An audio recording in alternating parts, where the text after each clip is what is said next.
Assalamualaikum warahmatullahi wabarakatuh. A'udzubillahi minasyaitonirrajim. Bismillahirrahmanirrahim. Alhamdulillahirabbil alamin. Wassalatu wassalamu ala asyrafil anbiya wal mursalin wa ala alihi washabbihi ajmain. Amma ba'du. Alhamdulillah wa syukrulillah. Tak henti, takkan habis kita memuji Allah Subhanahu wa taala. Dan kita tak akan mampu menandingi pujian Allah terhadap dirinya sendiri. Sebagaimana Imam Nawawi memuat dalam kitab Adzkarnya, lah uhsi thana'an alaika anta kama athnaita ala nafsika. Aku tak akan sanggup mengucap segala pujian untukmu ya Allah, seperti engkau memuji dirimu sendiri. Dan kita pun setiap hari senantiasa memuji Allah Subhanahu wa taala. Bersyukur atas segala nikmatnya, baik nikmat zahirah wa batinah. Meskipun juga di tengah-tengah pandemi virus corona ini, subhanallah, banyak orang sekarang baru tersadar betapa banyak nikmat Allah Subhanahu wa taala selama ini yang kurang kita syukuri. Fabi ayyi ala'i rabbikuma tukadziban. Maka nikmat Tuhanmu yang manakah yang hendak engkau dustakan? Ayat ini diulang-ulang oleh Allah Subhanahu wa taala sebanyak 31 kali dalam surat Ar-Rahman.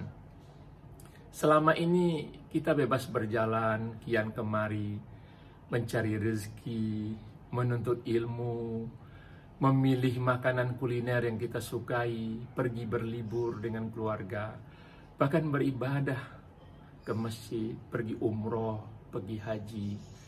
Namun kini kita seolah burung yang nak terbang, namun sayapnya patah. Macam kuda nak ingin berlari, namun kakinya tertambat. Dunia ini terasa sempit.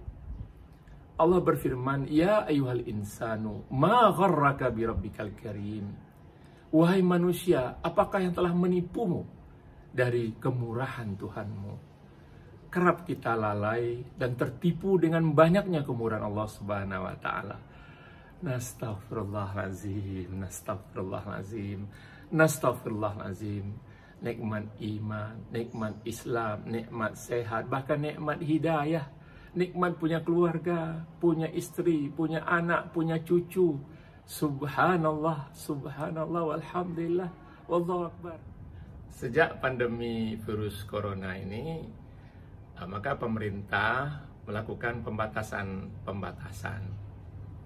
Namun ada juga pendapat dari tokoh-tokoh muslim, bahkan dai, yang agak berapi-api ya.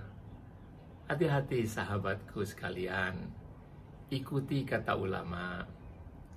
Dalam hadis Rasulullah SAW kan sudah jelas. Qala Rasulullah SAW, "Idza sami'tum at-ta'una bi ardin fala tadkhuluha." Jika kalian mendengar ada suatu wabah ta'un ya, penyakit menular di suatu negeri, jangan masuk ke dalamnya. Wa idza waqa'a bi ardin wa antum fiha fala takhruju minha. Dan jika engkau sedang berada di negeri itu dan merebak penyakit menular itu, maka engkau jangan keluar dari situ. Hadis muttafaqun alaih, Bukhari Muslim. Jadi yang di luar jangan masuk, yang di dalam jangan keluar. Nah, ulama-ulama besar sekelas ulama di Saudi Arabia, bahkan Majelis Ulama Indonesia sudah menfatwakan untuk sholat di rumah. Tapi ini ada sebagian teman-teman ya, yang mungkin terlalu, semangat malah menantang wabah virus corona ini.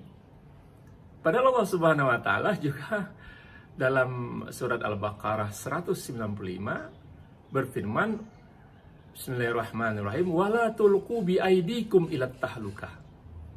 Janganlah engkau menjatuhkan dirimu kepada jurang kebinasaan. Kalau kita seorang dai atau penceramah ya, hati-hatilah bicara. Jangan sampai umat Islam yang awam ini kemudian menjadi korban.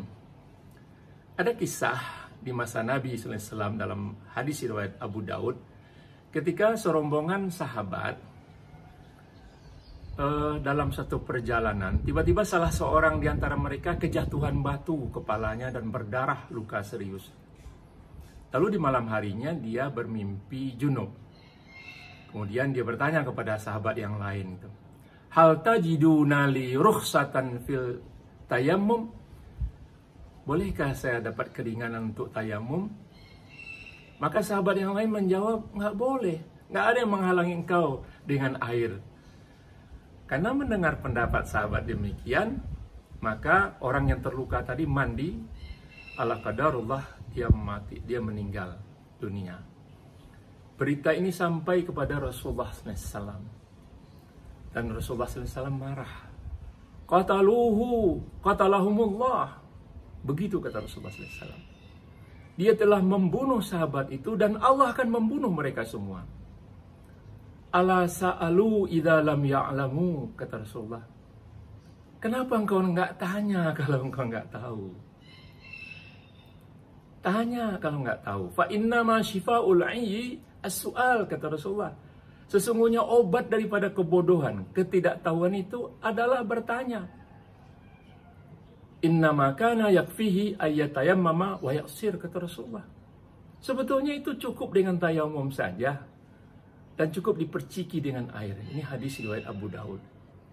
Jadi bila kita nggak paham, nggak ngerti dalilnya, tanya kepada ahla dzikri. Fas'alu ahla dzikri in kuntum la ta'lamun. Tanya pada ulama. Beruswahlah kepada Rasulullah SAW tentang qada dan qadar. Ada ikhtiar di situ. Beliau kalau sakit berobat. Perang pakai strategi supaya menang. Hijrah pun berjalan ke arah selatan dulu. Untuk mengelabui musuh. Nggak langsung bilang nanti juga Allah tolong. Memang Allah tolong. Tapi usaha beliau sangat optimal. Dan kalau ketentuan Allah, pertolongan Allah itu jangan dikalkulasi. Ya. Tapi kita berupaya. Bahkan beliau dalam satu hadisnya berkata, likulli da'in dawaun. Tiap-tiap penyakit itu ada obatnya. Jadi kalau ada penyakit kita hindarkan. Jangan justru kita tantang. Ya. Bahkan kalau kita ingat ada sebuah kitab yang memuat cara-cara pengobatan Nabi yang kita kenal dengan kitab Tibun Nabawi. Luar biasa, Rasulullah SAW juga berobat, berbekam, meminum ramuan-ramuan tertentu, meminum madu dan seterusnya. Lantas, bagaimana tentang Ramadan dan pandemi Corona ini? Insya Allah sebentar lagi kita akan memasuki bulan suci Ramadan. Bagaimana kita beramal di musim virus Corona ini? Bagaimana kita bisa meraih berkah Ramadan ini? Amal-amal apa saja yang bisa kita kerjakan? Semua orang tentunya yang masih hidup tentu akan melewati bulan Ramadan ini. Namun ketahuilah tidak semua orang akan mendapat berkah daripada Ramadan ini. Siapa yang dapat? Yaitu yang jiwanya menyambut Ramadan ini dengan keimanan dan keikhlasan. Jiwanya, jiwa yang mampu menampung keberkahan dan rahmat yang sedang Allah kucurkan selama pada bulan Ramadan ini. Kita lihatlah nanti bagaimana perkembangan pandemi virus corona ini. Kita tentunya berdoa semoga virus ini dicabut oleh penciptanya, Al-Khaliq, yaitu Allah Subhanahu wa Ta'ala. Namun apabila situasinya masih membahayakan, maka kita bisa sholat tarawih di rumah masing-masing. Sebenarnya sahabatku sekalian, amal-amal sunnah Ramadan ini lebih banyak bersifat mahdoh. Mahdoh artinya hubungan pribadi kita dengan Allah Subhanahu wa Ta'ala. Hubungan vertikal antara seorang hamba dengan Rabb-nya. Bahkan dalam satu hadis kursi Allah berfirman, "Wasaumu li wa ana ajzi bihi." Saum itu adalah untukku, puasa itu untukku, dan aku akan langsung membalasnya. Sangat vertikal ucapan Allah Subhanahu wa Ta'ala. Pribadi dengan Rabb-nya. Oleh sebab itu, janganlah kita melewatkan kesempatan berkah Ramadan ini, yang pahalanya sangat berlipat ganda. Kalau pada hari-hari biasa, kullu hasanatin bi asyri amsalihha, dibalas 10 kali lipat sampai 700, itu pun jihad fisabilillah. Maka di bulan Ramadan ini lebih daripada itu. Maka perbanyaklah amal-amal yang menjadi road to taqwa, jalan-jalan menuju takwa. Yang pertama adalah dengan meningkatkan jiwa karim kita, kedermawanan kita. Bayar zakat, beri infak, bantu orang-orang miskin yang kesulitan, sembako dan sebagainya. Beri orang makanan berbuka puasa. Sebagaimana dalam hadis Rasulullah SAW, man fattara sha'iman kana maghfiratan lidzunubihi wa idqa raqbatihi minan nari wa kana lahu mithlu ajri min ghairi ayunkasa min ajri syai'un. Siapa yang memberikan makanan berbuka puasa kepada satu orang berbuka puasa, maka diampuni dosa-dosanya, dibebaskan lehernya daripada api neraka, dan dia mendapat pahala sebesar pahala berpuasa orang yang diberinya makanan itu tanpa mengurangi pahala orang yang diberinya itu. Takimul iradah, luruskan keinginan-keinginan kita, kendalikan diri kita. Perbanyak membiasakan kebaikan-kebaikan, tahan hawa nafsu dan amarah kita. Tazkiyatun nafas, mensucikan diri kita dengan amal-amal tatawuan sunat, baca Al-Quran, tarawih, zikir, doa, istighfar, taubat, qiyamul lail, salat malam, muhasabah kita, mohon ampun kepada Allah. Semoga saja mudah-mudahan Ramadan kali ini kita diberkahi oleh Allah Subhanahu wa taala dan virus corona ini dicabut oleh Allah Subhanahu wa taala. Ya, karena ini adalah makhluk ciptaan Allah Subhanahu wa taala. Semoga saja kita semua dilindungi dari semua virus-virus atau penyakit-penyakit yang mengerikan ini.